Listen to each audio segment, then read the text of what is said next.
told that our species is approaching a moment of potential transformation where we either get swallowed by the artificial or we awaken to something more innate, more timeless.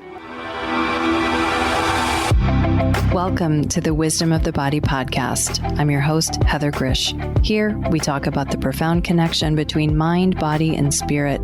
Join me and other authors, wellness experts, and everyday individuals talk about the importance of listening to our bodies, trusting our guts, and living in deeper harmony with nature.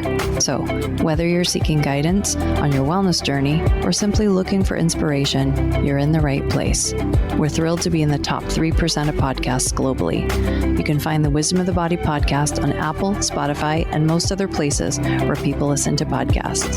You can follow by joining my email list at heathergrzych.com or by following me on Instagram at Heather Grzych. That's Heather, Grzych. I know you're going to love this podcast, so take a second right now to subscribe.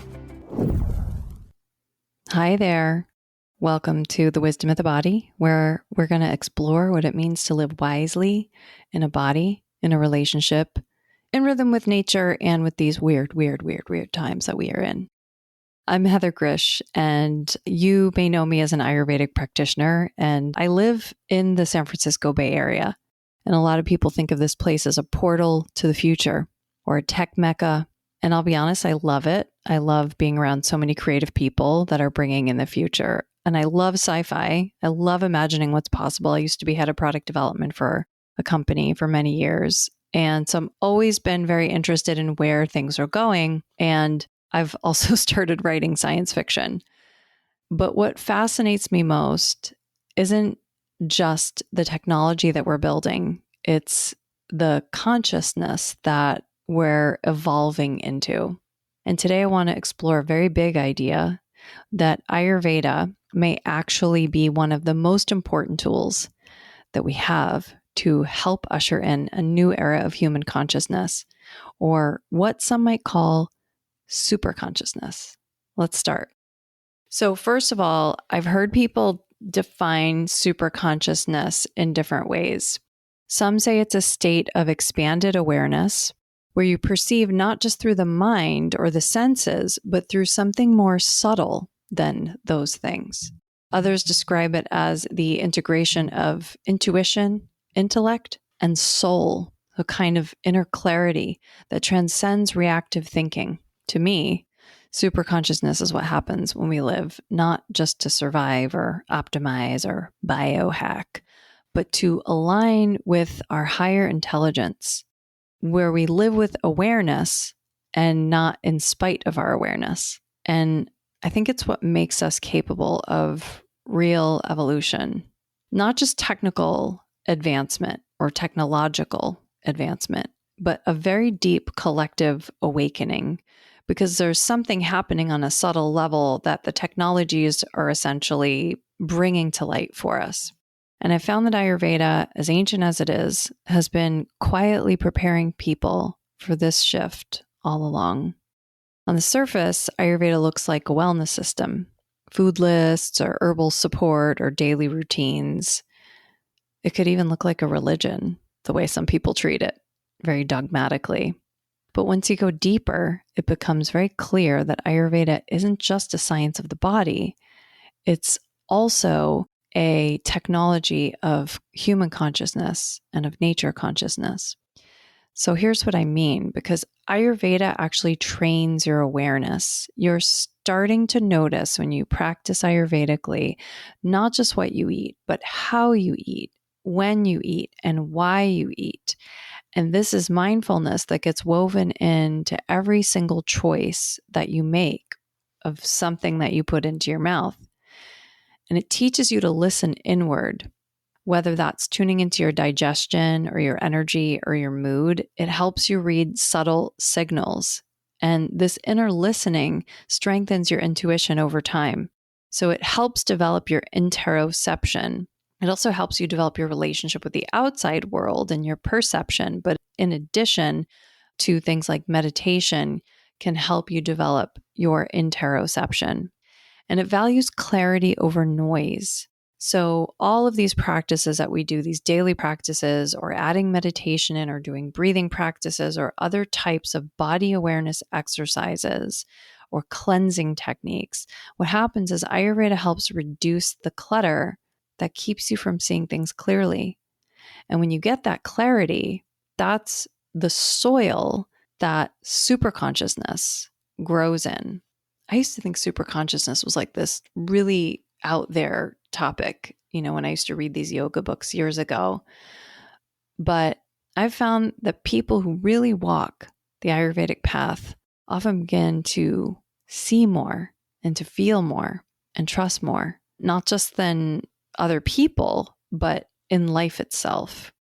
All right, so here in the Bay Area and really all over the world right now, we're obsessed with biohacking. Everybody wants to optimize. And this is focus on, it's all over my Instagram feed. It's like sleep, focus, energy, fertility, productivity. I mean, I don't even want to talk about it. I'm getting bombarded with this stuff so much. But what if this optimization isn't the point? What if the next step in our evolution isn't about doing more or faster, but about seeing more, sensing more, and connecting more deeply with ourselves and each other and something greater? Ayurveda doesn't just help you sleep better or digest better. It helps you become more aware of what guides your life, pulls you into relationship with nature, with time, and with your own nervous system. And that relationship will lay the groundwork for superconsciousness. Superconsciousness, as much as I love sci-fi and fantasy, it is not a fantasy of the future. It's remembering who we've always been. When I think about superconsciousness in the sci-fi realm, I can't help but think about Paul Atreides from Dune. You've probably either seen the films or read the books. It's just such a sci-fi classic. So if you've ever read them or seen the films, then you'll know that Paul isn't just a political figure, a warrior. He's something else, something more evolved than everyone else around him. He starts as a noble son, then goes through a series of initiations, trials, transformations. He developed what many would describe as superconsciousness. And in the books, there's a really, really great explanations of the type of hyper awareness that he develops, one that goes beyond the intellect or instinct. And he begins to perceive multiple timelines. He senses the emotional and the energetic undercurrents of people and places. And then he speaks, right? Because he uses the voice. He speaks with a power that shifts realities. Now, some would say that Paul becomes dangerous because of this, and others would say he becomes holy. But either way, it's clear that he awakens. What fascinates me is that this kind of awakening doesn't come from technology. It doesn't come from implants or enhancements.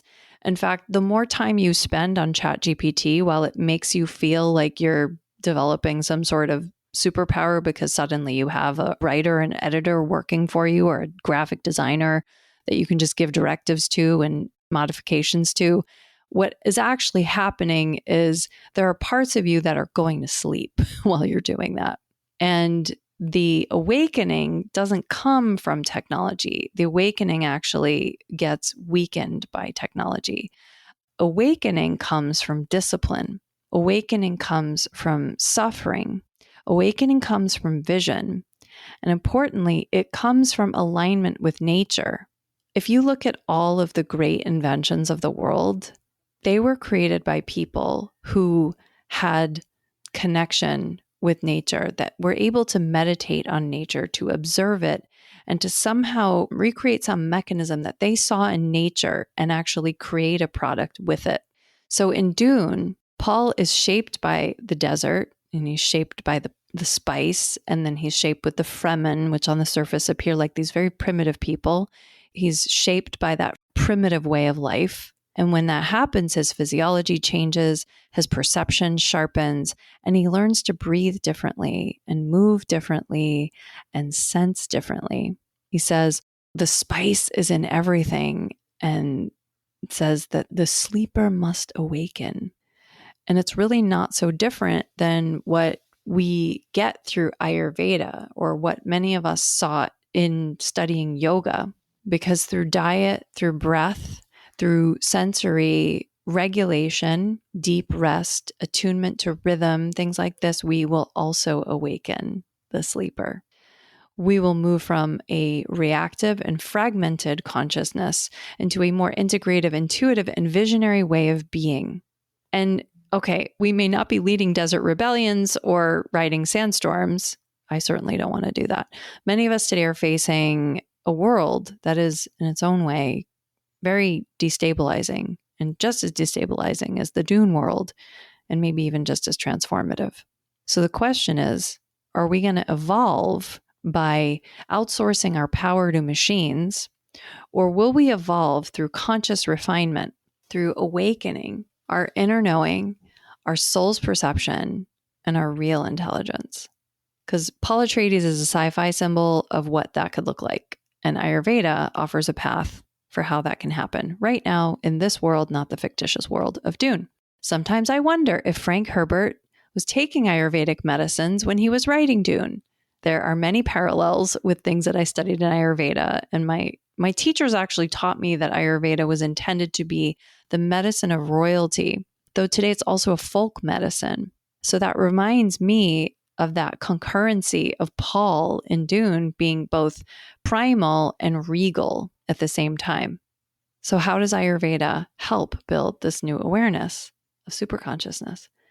Not by force, not by magic, but through rhythm and ritual and refinement. Sometimes it does seem like magic, though. Here are a few ways that I've seen it work.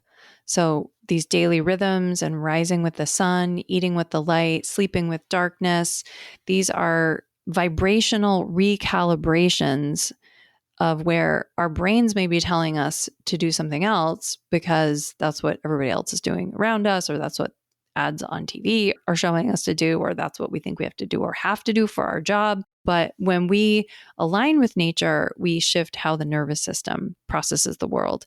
And a lot of us will recognize this when we go camping, that we're really in a different state than we are in our kind of like civilized world all the time. So Ayurvedic practices can help us reattune with that. And then there's all the clean inputs. So cleansing and cleanses the body, but then also cleanses the mind as well. Breath practices to regulate the energy through the body, moving people from reactive states into more of a meditative presence, and even increasing the level of self-control individuals have, because breathing is an involuntary process. And if you consciously breathe, you're turning that into a conscious process, which is a very interesting little hack that we can do as humans, where we can do something that is normally unconscious and do it consciously, it's like a bridge. It's really cool. And these enhancing and cleansing and rejuvenating botanicals that we explore in Ayurveda, different herbal medicines, different herbal formulations, they can improve the physiology and the energy, which in turn then impacts the mental and emotional experience that a person has. So from this space of incorporating Ayurvedic practices, people often begin to see themselves differently. They begin to feel others more deeply, and they access insight without striving for it. And to me, this is the doorway to superconsciousness. So we're building smart homes, smart roads, smart devices. People are trying to create self-driving vehicles, but none of that means we're becoming wiser. I'm told that our species is approaching a moment of potential transformation where we either get swallowed by the artificial or we awaken to something more innate, more timeless. And I suspect Ayurveda is one of the threads that will help us find our way forward, not because it's trendy or ancient or exotic or magical, but because it actually works. Because this world that we're creating, whether it's on Earth or whether it's on some other planet or out in space somewhere, we need to understand how to tune in, how to come into balance, and how to live from the inside out, no matter what environment that we're in. Ayurveda is not just a health system. It helps us align with nature. So when I think about how the world is changing, and when I think about how much technology seems to, on the surface, make our lives easier, it also seems to shut off certain parts of us. And I think we need to look at what are those parts of us that it's shutting off, and which ones of those faculties do we really want to stay connected to as we move forward through this next part of our evolution. So thank you for joining me today on the Wisdom of the Body. And if you're someone who's curious about the future, about AI or evolution, or about the shape of what's coming, just know, path forward isn't just in machines. It's also in remembering what really lives inside us. And Ayurveda might just be one of the keys to remembering. Until next time, stay grounded, awake, and stay connected to the wisdom of the body, that wisdom that's already within you. Thank you for dropping in today. Don't forget to subscribe and give us a rating. To learn more about the topics shared on this podcast, visit heathergrzych.com. That's Heather, GRZYCH.com. And meet me here next time on the Wisdom of the Body.